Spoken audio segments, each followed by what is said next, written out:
My name's Marshall Henley with Beza Performance. Being valued is the one thing that motivates all people and is the singular function that every brain is finely tuned to seek. And we call that, valuing people, the operating system of humanity. So I want to welcome Randall Weidenauer, the founder of VP Culture, Valuing People Culture, and a Beza associate to the program. Thanks, Randall, for Hey, joining us Marshall, today. good to see you again. So let's start with your background a little bit. I think it's helpful for people to know, before we get into the details of VP culture, where you came to some of your thinking. Okay, sure.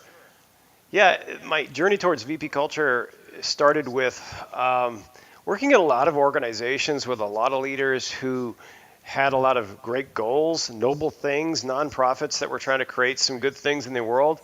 And I think there were a lot of well-intentioned leaders who thought that they were doing the best that they could, and probably they were doing the best that they could. But unfortunately, the cultures that they created were often very, very dysfunctional. And the pain that I experienced and the pain that I saw other people experience, and all that disengagement and the disgruntled feelings and all the backroom drama and things like that,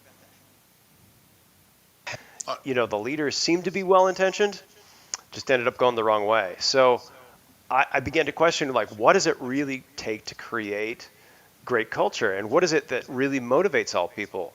And that led me down this whole pathway of culture development, leadership development, and finding out that there are scientific methodologies behind what makes really great culture. And even well-intentioned leaders don't have all those skills and don't have the knowledge that to line up those particular skills and those particular scientific backgrounds to help the culture really develop down the pathway that they actually intend it to go towards. So in order to create that healthy, life-giving, thriving culture that human beings thrive on, it required some specific scientific steps and a specific pattern to a culture.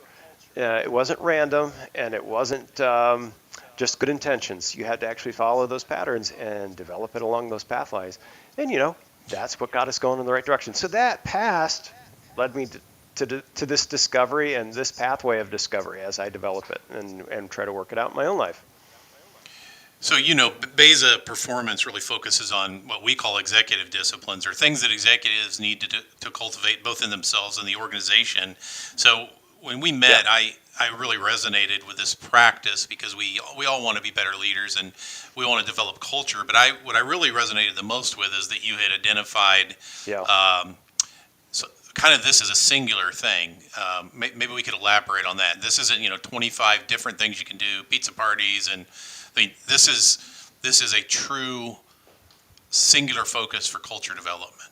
Yeah, and leadership development. That's one thing that as we were talking, it did come into focus that we have this one point, and that so many other programs have. Like, here's just a bunch of good ideas. We'll throw them against the wall and see which ones stick.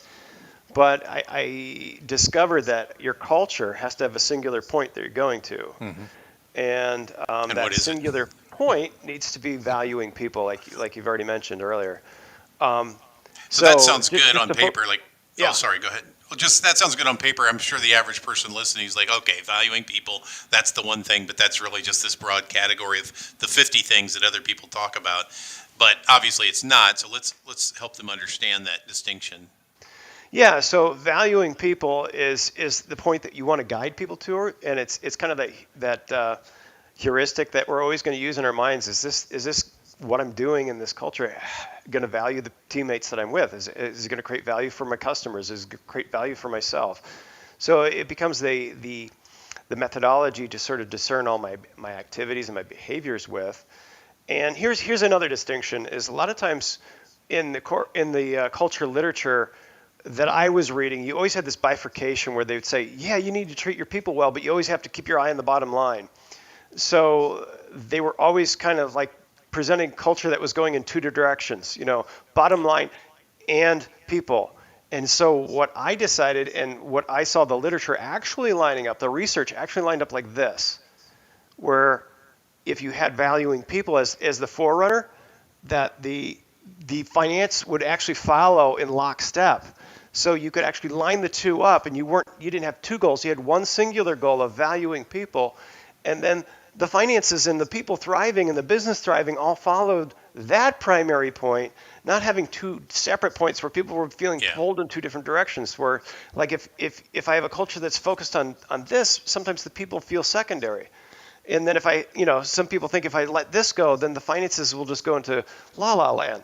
Well, it's like, That's a really good visual, you by the know, way, what you did with your hands there. So I thought we could stop now and just see how it records. So if you can stop the video, let's see yeah. about So audio, video do the quality. outro